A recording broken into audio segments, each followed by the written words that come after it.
Tak usul. Tak apa. Hujan.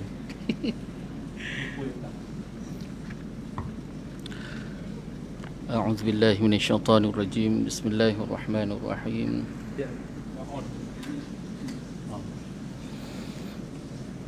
A'udzu billahi minasyaitonir rajim. Bismillahirrahmanirrahim. Assalamualaikum warahmatullahi taala wabarakatuh. Bismillahirrahmanirrahim. InsyaAllah kita mulakan majlis kita pada petang ini dengan umul kitab, dengan pahala Fatihah kita bacakan nanti, kita hadiahkan kepada Rasulullah sallallahu alaihi wasallam, ahli keluarganya, sahabat-sahabatnya, tabi'in, tabi'in, ulama-ulama mutaqaddimin, mutaakhirin, ulama zaman, khususnya kepada Syekh Abdul Samad Al-Falimbani yang telah mengarang kitab Hidayatus Salikin fi Suluki Maslakil Muttaqin. Tidak lupa kepada Syekh Ahmad Fahmi Zamzam, Abu Ali Al-Banjari An-Nadwi Al-Maliki. Serasa kita hadiahkan Al-Fatihah kepada para salihin, wali-wali Allah, para muttaqin, para syakirin. Seterusnya kepada kedua ibu bapa kita, guru-guru kita, kaum keluarga kita, kaum muslimin dan muslimat. Al-Fatihah. أعوذ بالله من الشيطان الرجيم بسم الله الرحمن الرحيم الحمد لله رب العالمين الرحمن الرحيم مالك يوم الدين إياك نعبد وإياك نستعين اهدنا الصراط المستقيم صراط الذين أنعمت عليهم غير المغضوب عليهم ولا الضالين آمين. InsyaAllah untuk menambah baik lagi majlis kita pada petang ni, marilah sama-sama kita berselawat ke atas Nabi sallallahu alaihi wasallam. Semoga dengan kita berselawat ke atas Nabi sallallahu alaihi wasallam, Allah Subhanahu wa taala menambah lagi keberkatan, keredaan, rahmat, dan lebih-lebih lagi kita mengharapkan Allah Subhanahu wa taala mengampuni segala dosa kita insya-Allah. Bismillahirrahmanirrahim. Allahumma salli ala sayyidina Muhammadin an-nabiyil ummi wa ala alihi wa sahbihi wa barik wa sallim. اللهم صل على سيدنا محمد النبي الأمي وعلى آله وصحبه وبارك وسلم. اللهم صل على سيدنا محمد النبي الأمي وعلى آله وصحبه وبارك وسلم. اللهم صل على سيدنا محمد النبي الأمي وعلى آله وصحبه وبارك وسلم. اللهم صل على سيدنا محمد النبي الأمي وعلى آله وصحبه وبارك وسلم. اللهم صل على سيدنا محمد النبي الأمي وعلى آله وصحبه وبارك وسلم.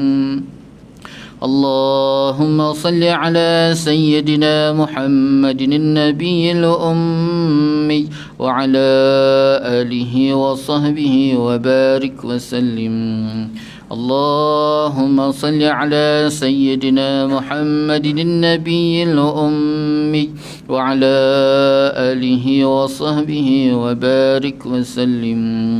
اللهم صل على سيدنا محمد النبي الأمي وعلى آله وصحبه وبارك وسلم. اللهم صل على سيدنا محمد النبي الأمي وعلى آله وصحبه وبارك وسلم. بسم الله الرحمن الرحيم. الحمد لله رب العالمين وبه نستعين على أمور الدنيا والدين والصلاة والسلام على سيد المرسلين خاتم النبيين محمد صلى الله عليه وآله وصحبه وسلم وعلى آله وأصحابه وتابع التابع لهم بإحسان إلى يوم الدين. Subhanaka la ilma lana illa ma 'allamtana innaka antal alimul hakim. Rabbi shrah li sadri wa yassir li amri wahlul 'uqdatam min lisani yafqahu qawli. Rabbi zidna 'ilma warzuqna fahma. Allahumma yassir wa la tu'assir. Rabbi tamim bil khair ya fatah ya alim iftah lana futuhal 'arifin. ولا حول ولا قوة إلا بالله العلي العظيم ولا حول ولا قوة إلا بالله العلي العظيم ولا حول ولا قوة إلا بالله العلي العظيم أما بعد قال الله تعالى في القرآن العظيم أعوذ بالله من الشيطان الرجيم بسم الله الرحمن الرحيم ألم نشرح لك صدرك ووضعنا عنك وزرك الذي أنقض ظهرك ورفعنا لك ذكرك فإن مع العسر يسرا إن مع العسر يسرا فإذا فرغت فانصب وإلى ربك فارغب صدق الله العظيم. Alhamdulillah, pertama-tamanya marilah sama-sama kita merafakkan rasa syukur kita ke hadirat Allah Subhanahu wa taala. Dengan keizinan Allah Subhanahu wa taala dapat sama-sama kita bertemu dan kita bersua lagi pada petang ini, dan sama-sama kita mengharapkan semoga pertemuan kita pada petang ini Allah SWT penuhkan dengan keberkatan, keredaan, rahmat, dan lebih-lebih lagi kita mengharapkan Allah SWT mengampuni segala dosa kita insya-Allah. Dan insya-Allah kita akan sambung lagi pembacaan kitab Hidayatus Salikin fi Suluki Maslakil Muttaqin. Alhamdulillah, pada pertemuan yang lepas telah kita selesaikan pada membicarakan faslun fi fadilatil ilmi nafi'. Ini satu fasal pada menyatakan kelebihan ilmu yang memberi manfaat. Dan pada petang ni kita masuk pada faslun fi fadilati talibil ilmi nafi'. Ini satu fasal pada menyatakan kelebihan orang yang menuntut ilmu yang memberi manfaat. Betul Faslun fi fadilati talibil ilmi nafi'i. Ini suatu fasal pada menyatakan kelebihan orang yang menuntut ilmu yang memberi manfaat. Jadi kalau kita baca tajuk ni, kita nampak ada orang menuntut ilmu memberi manfaat, ada orang menuntut ilmu tak memberi manfaat. Jadi ilmu tu baik, ilmu tu baik, tapi baiknya ilmu tadi sama ada ilmu tadi memberi manfaat ataupun ilmu tadi tidak memberi manfaat, dia balik-balik semula ataupun pulang kepada orang yang menuntut ilmu tadi. Sama ada niat dia baik ataupun niat dia tak baik. Jadi manfaat ilmu tadi kembali kepada orang yang menuntut ilmu tadi. Begitu juga kereta. Contoh kereta. Kereta baik ke buruk? Kereta baik. Kereta baik. Tapi baiknya kereta bila orang yang membawa kereta tadi dengan baik. Tapi kereta tadi akan datang menjadi buruk ataupun mudarat bila tika mana orang yang membawa kereta tadi tidak mengikut aturan kereta yang betul. Maka kereta tadi dia datang sebagai mudarat. Begitu juga parang. Ni hadis Nabi SAW. Nabi sebut tentang parang. Parang tadi bila kita guna untuk potong sesuatu benda yang baik, macam contoh belah kelapa, maka kita akan dapat manfaat parang tadi, iaitu hasilnya air kelapa. Tapi kalau parang tadi diguna untuk pergi bunuh orang, maka parang tadi dia datang membawa mudarat. Begitu juga ilmu. Ilmu ni dia tak salah tuan-tuan. Baik ataupun tidak baik ilmu tersebut, dia kembali kepada orang tersebut, orang yang menggunakan ataupun yang mendapatkan ilmu tadi, baik ataupun tidak. Macam contoh kita lihat hari ni. Ni contoh. Hari ni orang menuntut ilmu ramai tak? Ramai. Kalau kita lihat daripada peringkat rendah, peringkat menengah, sampailah naik ke universiti, peringkat tinggi, maka kemungkinan dan keberangkalian tidak kurang 1 tahun tu pengajian Islam melahirkan 30,000, 10,000 ke 20,000, bahkan mungkin cecah 30,000 setahun, baik dalam Malaysia ataupun luar Malaysia, rakyat Malaysia saja. Tapi di manakah mereka dalam nak membawa agama? Kan? Itulah pusing-pusing muka ustaz tu. Itulah pusing-pusing muka ustaz tu. Tak ada orang lain dah. Padahal setahun keluar berapa? Kenapa tuan-tuan? Di mana pergi mereka tu? Itu sebabnya manfaat ketidak ataupun sebaliknya ilmu tersebut kembali kepada orang tadi. Jadi dekat situlah ada aturan-aturan yang telah digaris pandu oleh para ulama supaya dalam kita menuntut ilmu ini, ilmu yang kita dapati tadi benar-benar membawa kebaikan pada diri kita, keluarga kita, masyarakat kita, bangsa kita dan juga agama kita. Jadi baik tak baik semua balik pada aturan tadi, garis pandu tadi. Adakah kita ikut ataupun tidak? Bila kita tidak ikut, maka ilmu tadi hanya sekadar apa yang kita kendaki. Lebih-lebih lagi hari ni tuan-tuan. Dulu kalau tahun 60-an, 70-an, ni contohlah.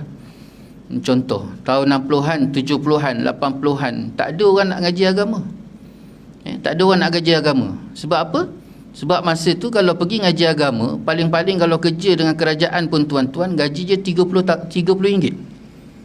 Gaji RM30. Tapi kalau kita kerja belajar lain, kalau katalah waktu tu SPM, ada SPM saja pun, pembantu perubatan pun tuan-tuan, ni ayah-ayah kita lah, tok-tok kita yang cerita pengalaman dia orang. Kalau dia orang ngaji agama jadi ustaz tuan-tuan, paling-paling gaji je RM30 waktu tahun 70-an tu. Tapi kalau jadi pembantu perubatan, gajinya RM80 tahun 70-an tu. Jadi tuan-tuan pilih mana? Jadi ustaz ke jadi pembantu perubatan? Itu yang sampaikan Tok Guru Pondok pun tuan-tuan, dia tak hantar anak dia ngaji pondok. Bukan semualah, tapi kebanyakan waktu tu Tok Guru Pondok pun hantar anak dia pergi ngaji sekolah Inggeris, sebab dia risau anak dia tak makan. Jadi waktu tu orang nak ambil menantu pun takut. Nak ambil menantu fikir 3 kali, gaji RM30. Tu gaji RM30 yang tak bergaji, yang pergi ngaji, mengajar balasah dulu lah, istilah balasah. Mengajar balasah tu tuan-tuan, paling-paling bawa balik ubi kayu, ikan, kan? Ustaz-ustaz kita ngajar balasah dulu, balik bawa ubi kayu. Orang bagi upah ubi kayu, ada ubi kayu, ada beras dulu tuan-tuan. Jadi orang takut nak ngajar agama dulu. Sebab apa? Sebab orang fikir apa yang dia dapat, bukan dia fikir manfaat ataupun amalan, panduan untuk kehidupan dia. Jadi akhirnya semua orang lagi situ. Tapi hari ni tuan-tuan, orang ngaji agama tak berderai-derai orang kata. Ni macam tadi hujan tadi lah. Hujan yang kat luar tu tuan, berderu-deru hari ni semua orang nak mengaji agama. Sebab apa? Sebab apa tuan? Sebab ustaz datang naik vampire. Ustaz datang mengajar naik vampire. Hari berderu-deru semua orang. Dan kadang-kadang kita tengok sekolah agama, anak ngaji agama, mak datang hantar anak pakai skirt. Betul tak? Betul. Sebab mengaji agama itu bukan lagi sebagai panduan untuk kehidupan, tetapi satu trend. Hari ini satu trend kerjaya, career. Itu yang kita jumpa ustaz kena takap basah, ustaz naik mahkamah. Sebab apa? Sebab mengaji agama bukan lagi panduan hidup yang sepatut sebagai satu tuntutan besar, tetapi dah jadi satu trend. Gitu juga hafal Quran, hari ini satu trend. TPM hari tu isytiharkan, kita anggarkan 2030 masyarakat kita ada 300,000 orang yang hafal Quran. 2030 tuan-tuan, kita nak target anak-anak kita hafal Quran 300,000 orang penghafal Quran. Baik tak tuan-tuan? Lahiriah baik. Tetapi tuan-tuan, secara hakikatnya kalau kita selidik dan kita kaji, kita sedang menempah satu balak besar. Quran ni tuan-tuan macam ilmu lah. Quran ni macam ilmu. Bila kita niat menuntut ilmu tadi untuk cari redha Allah, untuk amalkan, untuk sampaikan, maka ilmu tu datang sebagai manfaat. Gitu juga kalau hafal Quran kerana cari redha Allah, nak jaga kalam Allah, nak amalkan Al-Quran dan nak sampaikan isi kandungan Al-Quran, maka Al-Quran itu akan datang sebagai manfaat. Tapi kalau belajar ilmu itu tuan-tuan tujuannya untuk trend, hari ni orang mengaji agama kerana kedudukan. Sebab tuan-tuan minta maaf, bodoh-bodoh orang ngaji agama pun tuan-tuan dengan sijil agama tu hari ni boleh duduk buat Boeing kapal terbang. Tuan-tuan ada sertifikat saja, hafal Quran tak habis. Ada sejuzuk je. Tuan-tuan masuk hafal Quran sejuzuk je. Lepas tu tuan-tuan berhenti, sekolah sahkan tuan-tuan bahawa tuan-tuan pernah hafal Quran sejuzuk. Tuan-tuan boleh mohon kerja dekat CTRM Melaka tuan-tuan, buat Boeing kapal terbang. Betapa lakunya hari ni orang hafal Quran tuan-tuan. Cuba bayangkan Boeing yang orang belagak-belagak naik tu, dia buat. Hari ni tuan-tuan, baik tak? Baik. Satu part baik. Tapi satu part lagi benda yang baik tuan-tuan, kalau niat tak baik, tetap dia datang sebagai satu benda yang tak baik. Ni yang kita risau. Target 300,000 tu baik, tapi mampu ke kita nak jaga 300,000 itu supaya berjalan mengikut garis pandu yang telah ditetapkan oleh Allah? Kereta baik tak? Baik. Tapi kalau dia tak mengikut aturan, maka dia datang sebagai mudarat. Begitu juga hafal Quran. Siapa yang nak jaga mereka ni? Hari ni saja tuan-tuan, hari ni, saat ini, detik ini saja, yang ada ni pun tuan-tuan tak mampu nak jaga dah. Orang hafal Quran sanggup tinggalkan kelas Quran semata-mata nak kerja Grab. Fulus is the king. Ya, betul lah. Fulus is king. Tak kira lah tuan-tuan lagi pandai. Saya tak pandai. Rajanya duit lagi ni tuan-tuan. Hafal Quran 30 juzuk, tinggalkan kelas Quran, pergi kerja Grab. Sebab apa? Sebab ni. Hari ni kalau kelas Quran sendiri nak cari guru Quran, tak ada tuan-tuan. Kelas Quran sendiri nak cari orang untuk jaga kelas Quran tu tuan-tuan, tak ada. Susah. Sebab apa? Hari ni orang sanggup berpanas kerja Grab lagi. Kenapa? Fulus. Ni tuan-tuan, berhati-hati. Itu sebagai peringatan dan mukaddimah supaya kita jaga betul-betul garis pandu yang telah ditetapkan oleh Allah SWT, supaya apa yang sepatut mendatangkan manfaat, dia datang sebagai satu manfaat dan bukan dia datang sebagai satu mudarat. Yang paling kita takut bukan hanya sekadar di dunia, yang paling kita takut adalah di akhirat. Ya Allah Ta'ala sebut, inna ilaina iyabahum summa inna alaina hisabahum. Sesungguhnya kepada kami mereka kembali, dan sesungguhnya kemudian kewajipan ke atas kami. Kami itu siapa? Allah. Kewajipan ke atas kami akan menghisap setiap amalan-amalan kita ni tuan-tuan, akan dihisap oleh Allah. Jangan ingat bila hafal Quran jadi orang alim, jadi ustaz, orang hebat, kenamaan, duduk ni tuan-tuan. Nanti kat depan kita akan tengok satu persatu yang akan dibicarakan oleh Imam Ghazali, bagaimana Imam Ghazali rahimahullah ta'ala mencela orang yang menuntut ilmu. Ini satu fasal pada menyatakan kelebihan orang yang menuntut ilmu yang memberi manfaat. Adapun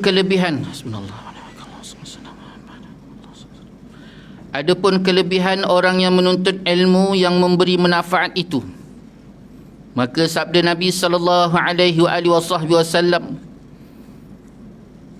Nabi sebut, innal malaikata la tada'u ajnihataha li talibil ilmi ridan bima yasna'. Rawahu Ahmad wa Ibnu Hibban Al-Iraqi. Artinya bahawasanya malaikat merendahkan akan segala sayapnya bagi orang yang menuntut ilmu, kerana sangat suka ianya malaikat dengan perbuatan itu. Ni Nabi sebut bagaimana hebat tak hebat tuan-tuan orang menuntut ilmu ni. Orang menuntut ilmu ni tuan-tuan lah, yang duduk dalam majlis ilmu tu. Itu sebabnya majlis ilmu ni tuan-tuan, sangat besar kebaikan dia. Besar tak besar, di antaranya disebut oleh Nabi SAW bahawa para malaikat ni bila dia mendapati ada orang dalam menuntut ilmu, dia duduk dalam majlis ilmu, maka malaikat akan berbondong-bondong turun tuan-tuan, memberi payung daripada sayap-sayap mereka bagi orang yang menuntut ilmu. Ni Nabi sebut. Dan sabda Nabi SAW, Nabi sebut, la an taghduwa fatata'allama baban minal ilmi khairun min an tusalliya alfa raka'atin. Rawahu Ibnu Majah. Artinya sesungguhnya Nabi kata bahawa berpagi-pagi seseorang kamu, maka belajar ia akan satu bab daripada ilmu, maka nescaya terlebih baik daripada bahawa ia sembahyang sunat 1000 rakaat. Pagi-pagi dia menuntut ilmu, Nabi kata, maka kebaikan yang Allah Ta'ala berikan kepada dia jauh lebih baik daripada dia solat sunat 1000 rakaat. Kita semayang sunat ba'diyah qabliyah tu pun tuan-tuan 30 kali fikir. Semayang tak, semayang ke tak, semayang ke tak. Duduk dalam majlis ilmu ni tuan-tuan belajar satu bab. Ini bukan kira faham tak faham Tuan-tuan datang tu satu bab.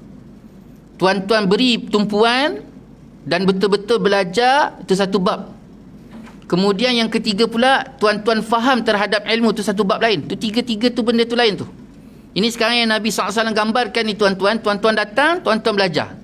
Tuan-tuan faham ke, tak faham ke, tu lain bab. Sebab apa? Yang memberi faham itu adalah Allah. Yang penting sekarang datang. Datang, dengar. Itu tanggungjawab kita. Allah suruh kita datang, Allah suruh kita dengar. Jadi kelebihan yang kedua ni, orang yang menuntut ilmu, dia datang, dia faham ke tak faham, tu terpulang. Yang penting dia datang, dia dengar. Maka ketika tu tuan-tuan, kelebihan dia duduk dalam menuntut ilmu tadi lebih baik daripada dia melakukan solat sunat 1000 rakaat. Nabi SAW nak gambarkan besarnya pahala, kelebihan yang Allah Ta'ala berikan kepada orang yang menuntut ilmu. Jauh lebih baik daripada 1000 rakaat. Kenapa tuan-tuan? Kenapa?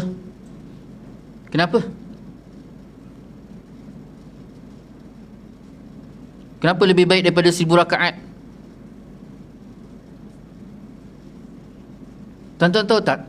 Orang yang melakukan solat 1000 rakaat tu tuan-tuan, manfaatnya hanya untuk diri dia. Allahu Akbar, Allahu Akbar, Allahu Akbar, Allahu Akbar, kan? 1000 rakaat. Berbeza dengan orang yang menuntut ilmu. Kita hidup berjalan ni tuan-tuan, ada dua keadaan. Ada satu golongan yang berjalan atas dasar panduan daripada ilmu. Ada satu golongan yang berjalan atas muka bumi ni tuan-tuan, dia tidak ada ilmu atas dasar kejahilan. Jadi dua manusia ataupun dua golongan ni tuan-tuan, bila dia berjalan, berbeza pandangan, penerimaan dan tidakkan. Orang yang ada ilmu tuan-tuan, dia berjalan, maka sudah pasti setiap langkah dan tindakan itu berpandukan ilmu, dan setidak-tidaknya tuan-tuan, bukan hanya sekadar manfaat dan kebaikan itu pada diri dia, bahkan kepada orang lain. Ini yang dikatakan ilmu yang manfaat.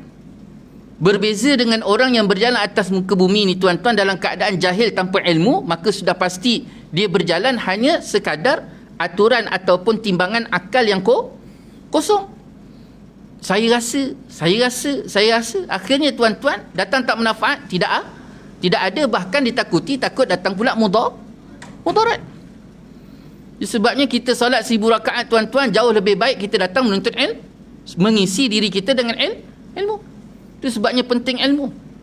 Kalau kita lihat penting tak penting ilmu ni tuan-tuan, sampaikan Allah SWT turunkan wahyu yang pertama tu pun bicarakan tentang ilmu.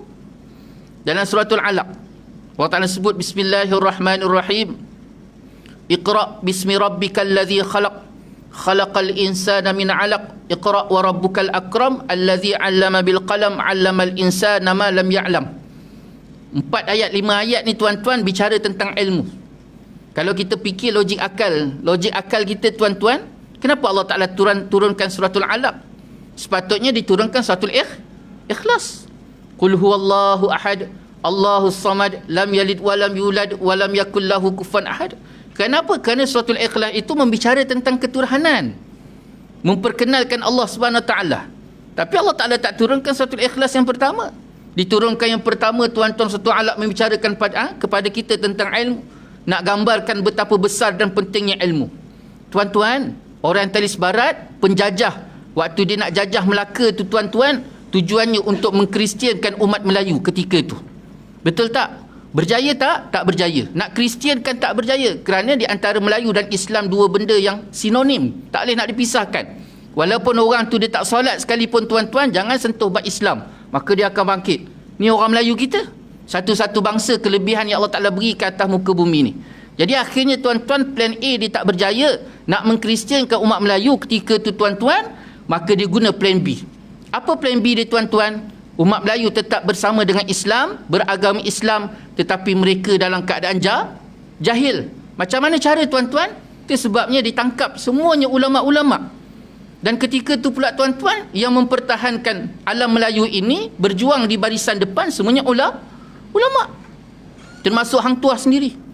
Itu sebabnya cerita Hang Tuah yang dilakonkan oleh siapa? Siapa? Yang penyanyi tu? M. Nasir. Kan tersungkur. Kan Hang Tuah tersungkur di tepi pantai kerana mengejar cinta puteri Gunung Ledang. Tuan-tuan, ahli kaji sejarah kan sangkal benda tu. Dia menyangkal cerita tu tuan-tuan.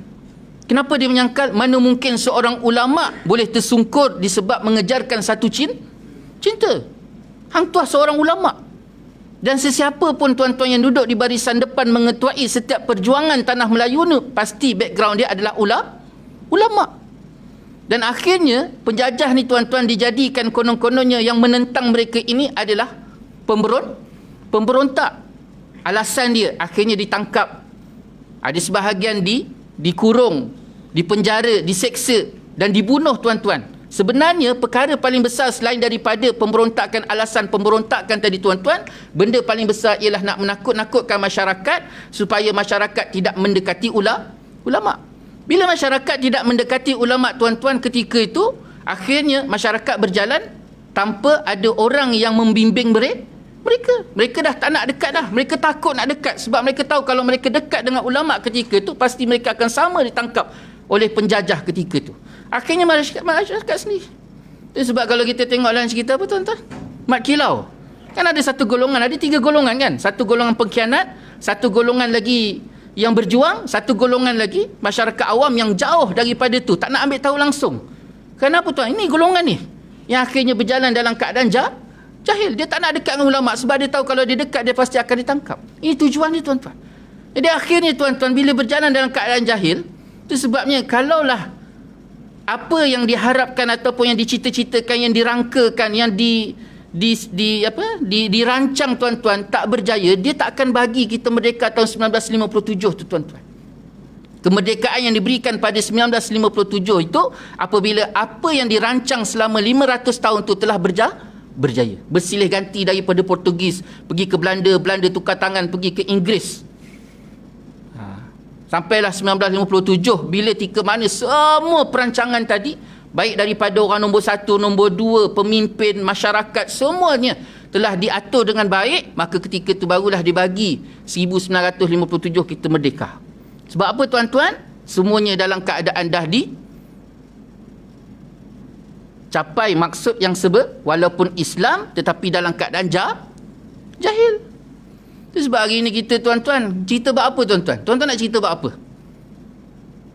Tuan-tuan nak sentuh cerita bab politik? Gagal tak? Gagal. Hancur. Politik kita hancur. Nak cerita bab ekonomi? Hancur tak ekonomi kita? Hancur. Nak cerita bab pendidikan? Hancur. Tuan-tuan, saya naik turun KPM tuan-tuan. Wakil NGO. Depan dia cerita lain, belakang dia cerita lain, waktu kita makan dia cerita lain. Kehancuran sistem pendidikan negara hari ini tuan-tuan, hancur. Kita hancur. Kalau suruh jadi Perdana Menteri hari ini pun saya tak nak tuan-tuan. Sebab bagi saya kereta buruk dalam keadaan dah hancur, tak boleh buat apa-apa dah tuan-tuan. Buang je. Itu kita hari ini tuan-tuan.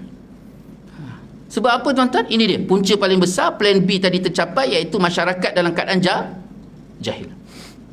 Ini penting tuan-tuan. Itu sebab Nabi SAW gambarkan kepada kita betapa besarnya penting ilmu. Itu sebabnya tuan-tuan, apa sekalipun yang hendak kita lakukan pada hari ini, keberhasilan yang baik mestilah bermula dengan ilmu pengetahuan. Jadi nak baiki balik kerosakan demi kerosakan tadi tuan-tuan, tak nak kena balik daripada individu tadi, dilengkapkan dengan ilmu pengetahuan, keluarga dilengkapkan dengan ilmu pengetahuan, dibina dengan ilmu pengetahuan, kemudian tuan-tuan masyarakat dibina dengan ilmu pengetahuan yang baik tuan-tuan, maka insya-Allah dia akan semula bangkit untuk memperbaiki semula setiap sistem tadi. Kalau tidak tuan-tuan, sampai bila-bila? Naiklah siapa sekalipun, siapa pun yang mengganti, siapa pun yang mentadbir tuan-tuan, tetap dalam keadaan hancur. Sebab apa? Semuanya berjalan dalam keadaan jahil. Dan sabda Nabi SAW, Nabi sebut talibul ilmi takaffalallahu ta'ala lahu birizqih. Rawahu Khatib bilafzi min talabil ilmi da'if. Riwayat hadis ni hadis daripada Khatib. Nabi kata orang yang menuntut ilmu itu mengakui Allah Ta'ala baginya dengan rezekinya. Nabi sebut orang yang menuntut ilmu itu mengakui Allah Ta'ala baginya dengan rezekinya. Apa maksudnya tuan-tuan? Rezekinya tu tak ada jalan lain kecuali datang daripada Allah. Ini kemuncak. Kemuncak menuntut ilmu, ilmu yang memberi manfaat, iaitu kemuncaknya dia meletakkan keimanan, iktikad, akidahnya bahawa rezekinya datang dari Allah. Sebab Allah Ta'ala sebut dalam Quran, apa dia kata? Allah Ta'ala takkan dikatakan, tidak dikatakan seseorang itu beriman kecuali dia diuji terlebih dahulu. Itu sebabnya waktu kita duduk tadika dulu tuan-tuan, tak kerti apa-apa pun ada ujian tiap tahun. Masuk sekolah rendah ada periksa awal tahun, periksa tengah tahun, periksa hujung tahun. Kenapa tuan-tuan? Kita darjah 3, adakah ilmu yang kita belajar dengan cikgu setiap hari itu tuan-tuan, sejauh mana kita menguasai ilmu tersebut? Maka perlu ada ujian. Sampailah masuk UPSR. Jadi dalam tahun kita belajar sekolah rendah tu kemuncak tu tuan-tuan. Menguasai tak ilmu kita 6 tahun sekolah rendah kita belajar tadi, nak tahu kuasai tak kuasai, maka ada ujian. Dibuat UPSR, ujian penilaian sekolah rendah. Jadi kalau menguasai, hasilnya baik. Begitu juga sampai masuk sekolah menengah tuan-tuan. Dia kata 5 ada SPM. Untuk apa SPM tadi? Menguasai tak? 5 tahun kita belajar. Masuk universiti ada. Penting ujian begitu juga. Allah SWT jadikan kita tuan-tuan di atas muka bumi ni, Allah Ta'ala beri ujian. Ujian tu apa tuan-tuan? Bukan Allah Ta'ala nak tengok. Ujian yang Allah Ta'ala berikan dalam kehidupan kita tuan-tuan, buat apa Allah Ta'ala nak tengok? Sebab Allah Ta'ala tu maha mengetahui. Dia dah tahu dah kita tu hebat tak hebat, baik tak baik, lemah ke kuat tuan-tuan, keimanan kita, hubungan kita dengan Allah SWT. Tetapi setiap ujian yang Allah Ta'ala berikan dalam kehidupan kita pada diri kita ni tuan-tuan, tidak lain dan tidak bukan adalah Allah nak memperlihatkan kepada kita ni iman kita baik ke tak baik, lemah ke tak lemah, macam mana hubungan kita dengan Allah SWT. Jadi kalau Allah Ta'ala jentik sikit tuan-tuan, kita dah terguling-guling tuan-tuan, maka kat situ Allah Ta'ala nak memperlihatkan kita bahawa iman kita dalam keadaan lemah, dan wajib ke atas kita untuk memperbaiki kedudukan kita dan pembinaan keimanan kita, hubungan kita dengan Allah. Kalau Allah Ta'ala uji, Allah Ta'ala nak tengok buat apa, dia tahu. Ni sekarang ni pun tuan-tuan, dia dah boleh campak kita, sama ada letak kat syurga ataupun campak ke neraka. Dia tahu kita kat mana.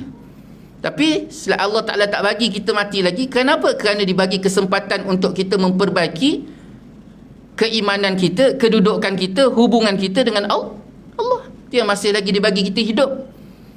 Itu Allah Ta'ala sebut, kalau kita hidup ni, Allah Ta'ala sebut sendiri dalam Quran, kalau hidup kita ni tuan-tuan, pagi, petang, siang, malam, hanya sekadar fikir nak makan apa tuan-tuan, kan, bangun-bangun nak sarapan apa, sampai tengah hari nak makan apa, sampai cukup bulan dapat gaji tuan-tuan nak makan apa, makan aja. Pagi makan, tengah hari makan, petang makan je yang dipikir tuan-tuan. Cukup bulan pun dipikir nak makan apa.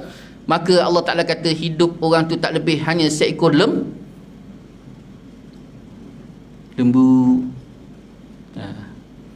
Lembu bangun-bangun fikir makan, tengah hari fikir makan. Lembu kenyang tidur relax tengah jalan, kan, orang lalu ke orang apa ke tiba tak tahu. Lembu.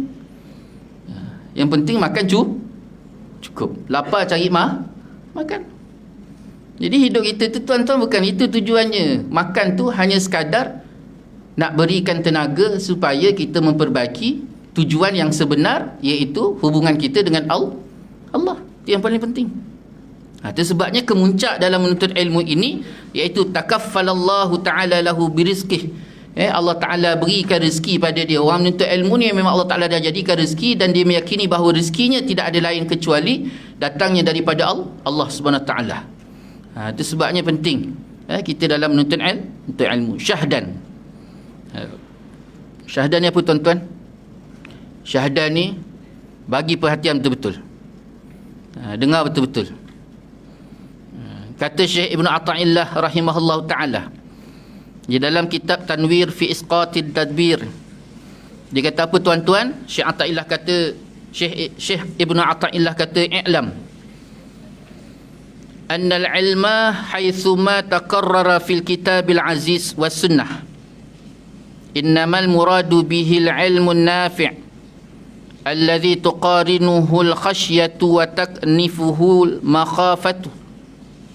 Artinya, ketahui olehmu bahawasanya ilmu yang berulang-ulang sebutannya di dalam Al-Quran yang maha mulia ataupun di dalam hadis Nabi sallallahu alaihi wasallam itu hanya saja dikendaki dengan dia itu, iaitu ilmu yang memberi manfaat, yang menyertai akan dia takut akan Allah Ta'ala dan meliputi akan dia hebat akan Allah Subhanahu wa Ta'ala. Itu disebut dekat dalam kitab Tanwir fi Isqati Tadbir. Dia nak gambarkan ilmu yang memberi manfaat ni tuan-tuan. Pertama sekali ilmu tadi, ilmu yang diulang-ulang. Apa maksud ilmu yang diulang-ulang? Maksud ilmu diulang-ulang ni tuan-tuan, dalam kita menuntut ilmu ni kena banyak mengulang kaji. Lepas habis belajar, balik baca, ingat balik. Ataupun setidak-tidaknya tuan-tuan, hari ni ada FB Live, tengok balik FB. Balik dekat pejabat, duduk kat meja tadi tuan-tuan, buka balik FB tadi, tengok apa yang kita bincangkan pada tengah hari ni. Kena ulang-ulang. Baca Quran kena ulang-ulang, baca hadis kena ulang-ulang, menuntut ilmu kena ulang-ulang. Jadi dia tak boleh, ilmu tadi dia tak akan bermanfaat kecuali diulang-ulang, diulang kaji. Jadi kalau belajar je tuan-tuan, belajar, saya belajar kitab hadis Sahih Bukhari, kan, berapa 20 jilid saya belajar. Dah lah belajar, duduk dalam kelas, guru ngajar, dia tidur. Lepas tu habis belajar pula, dia simpannya buku dalam rak. Nak jumpa balik, esok masuk kelas baru dia jumpa balik buku tadi. Itu pun kadang-kadang hilang. Jadi ilmu tu tak bermanfaat. Dia kena usaha. Salah satu usahanya ialah mengulang kaji. Itu yang pertama. Kemudian yang keduanya, hanya saja dikendaki dengan dia itu, iaitu ilmu yang bermanfaat yang menyertai akan dia takut akan Allah. Pertama sekali ngulang kaji. Yang kedua tuan-tuan, dalam menuntut ilmu ni mesti ada perasaan takut pada Allah Subhanahu wa Ta'ala. Perasaan takut ni macam mana? Pertama sekali dia kena minta pada Allah, ya Allah, dengan aku menuntut ilmu ni, ya Allah, kau letakkan dalam diri aku, hati aku ni, supaya aku takut pada engkau, ya Allah. Dia kena minta dengan Allah, aku menuntut ilmu ni supaya Allah Ta'ala letakkan perasaan takut. Ya, orang tua-tua kita kata apa tuan-tuan? Saya dulu masa kecil-kecil tuan-tuan, sampai rasa macam kebas kepala otak. Kebas kepala otak. Kita kecil-kecil nakal, kan? Macam mana tak kebas tuan-tuan? Pagi-pagi lagi mak dah pem, dan di antara buah yang dia tak berhenti tuan-tuan, setiap hari dia akan cakap benda yang sama. Setiap hari dia akan cakap perkara yang sama. Apa dia tuan-tuan? Ada hak dia kata, dah besar nanti jadilah seperti resmi padi, jangan jadi seperti resmi lalang. Jadi bila dia bercakap tu je tuan-tuan, mulut kita dah ikut dah. Kita dah tahu dah dia punya apa panggil? Dia punya ayat tu, skrip dia. Dia sambil dia potong sayur tu, masak tu tuan-tuan, kita kat belakang dia. Dia duduk belakang dia. Jadi dia belebek, konon-konon kita sambil nolong dia tu. Kau dah besar nanti jangan lupa jadi seperti resmi padi, jangan jadi. Kita duduk belakang, kita pun ikut. Dah tahu skrip dia. Tiap-tiap hari tuan-tuan, jadi seperti resmi padi, jangan jadi seperti lalang. Apa maksud padi tuan-tuan? Semakin berisi, semakin tunduk. Ni orang yang beri manfaat. Semakin tunduk. Kenapa dia tunduk tuan-tuan? Dia tunduk kerana perkara pertama, dia tunduk sebab dia semakin takut kepada Allah SWT. Makin dia belajar, semakin dia takut Allah. Semakin dia belajar, semakin dia takut pada Allah. Ni gambaran ilmu yang memberi manfaat. Jangan jadi seperti resmi lalang yang mendongak ke langit, cakap berdegah-degah tuan-tuan, tapi kosong. Tu saya pegang satu kata-kata Dr. Muhaya tu tuan-tuan. Orang yang berdegah-degah ni sebenarnya dia menunjuk, konon-konon dia nak menunjukkan dia hebat, padahal tak ada benda pun pada diri dia kosong. Sebab dia tak adalah. Tu yang sebab dia nak menunjuk dia nak menunjuk. Ni tuan-tuan, orang tua-tua kita dulu dah bercakap dah. Tu sebab Nabi Syekh Athaillah Ibnu Athaillah sebut, ilmu yang manfaat pertama sekali tuan-tuan, ada perasaan takut dalam dirinya kepada Allah SWT. Dan yang kedua, meliputi akan dia hebat akan Allah. Pertama dia rasa takut, yang kedua dia semakin rasa Allah Ta'ala tu hebat. Allah Ta'ala buka pintu hikmah tu sikit-sikit sehingga dia rasakan tuan-tuan dia tak ada apa-apa kecuali semuanya tu datang daripada Allah. Ini yang dikatakan ilmu yang manfaat. Apa yang ada pada dia, dia sampaikan bukan saya, ni ilmu Allah, ni hak Allah, Allah yang bagi. Saya tak lebih hanya sekadar seperti radio buruk. Ya Allah Ta'ala gunakan saya hanya sekadar nak bagi kebaikan, menumpang kebaikan tuan-tuan. Disampaikan ilmu tadi, hakikatnya Allah. Tapi sampai masa kalau Allah Ta'ala tak nakkan saya, Allah Ta'ala boleh buang saya dekat mana-mana. Ini tuan-tuan. Kenapa? Dia tahu bahawa apa yang dia buat tadi, semuanya datang daripada Allah.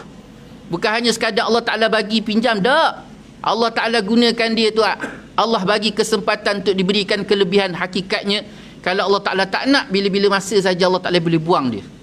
Ini tuan-tuan. Sebab kita tak ada apa-apa. La haula wa la quwata illa billahil alil azim. Tidak ada daya, tidak ada upaya kecuali hanyalah segala-galanya itu Allah Subhanahu wa Ta'ala. Ini Syekh Athaillah, Ibn Athaillah menggambarkan ilmu yang manfaat itu mestilah diulang-ulang. Kemudian nak gambarkan ilmu yang manfaat itu, semakin orang tu menuntut ilmu, semakin dia beramal dengan ilmu, semakin dia takut pada Allah SWT, semakin dia bersama dengan ilmu, semakin dia rasa kehebatan itu hanya Allah, semakin dia tidak ada apa-apa. Wallahu ta'ala alam. Kita berhenti kat situ. Dan kata Syekh Ibn Ibad rahimahullah ta'ala dalam syarah Hikam, wallahu ta'ala alam. Jadi kesimpulannya tuan-tuan, pertama sekali Nabi SAW gambarkan orang yang menuntut ilmu, duduk dalam majlis ilmu tuan-tuan, mereka akan berpusu-pusu datang memberi payung kepada orang yang menuntut ilmu tuan. Dipayung dengan payung sayap daripada sayap malaikat. Kemudian tuan-tuan, orang menuntut ilmu ni jauh lebih baik. Nabi nak gambarkan besarnya menuntut ilmu ni tuan-tuan, dia jauh lebih baik daripada 1000 solat sunat 1000 rakaat. Kemudian Ibn Athaillah sebut menuntut ilmu ni mestilah berulang-ulang, mengulang kaji. Kemudian pula nak gambarkan ilmu tadi, ilmu yang baik, ilmu yang manfaat. Orang yang baik, orang yang betul-betul mendapat ilmu yang manfaat, pertamanya dia rasa takut pada Allah. Semakin dia menuntut ilmu, semakin ditakutkan Allah. Dan semakin dia menuntut ilmu, semakin dia rasa yang hebat hanya Allah. Dia tak ada apa-apa, semakin tawaduk, rasa rendah diri. Wallahu ta'ala alam. Jadi itulah sikit sebanyak yang dapat kita kongsi bersama pada tengah hari, pada petang ini. Yang baik itu daripada Allah, yang tidak baik itu kelemahan saya sendiri. Saya mohon maaf di atas segala salah kata, salah bicara. Banyak-banyak kita berdoa pada Allah supaya Allah Ta'ala berikan senantiasa tak putus-putus hidayah, taufik, inayah Allah, panduan dan pimpinan daripada Allah.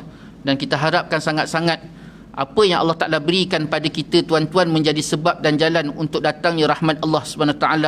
Dan jangan sesekali Allah berikan kita sesuatu yang menjadi sebab sesuatu itu kepada datangnya kemurkaan Allah SWT. Na'uzubillah. Semoga kita baik di dunia, pasangan kita, anak keturunan, sahabat handai, masyarakat seluruhnya baik di dunia, dan lebih-lebih lagi baik di akhirat Allah Subhanahu wa taala. Wallahu taala alam.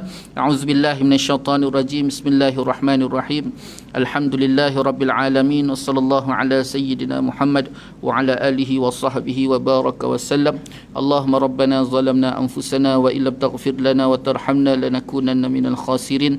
Allahumma rabbana hab lana min azwajina wa dhurriyyatina qurrata a'yun waj'alna lil muttaqina imama.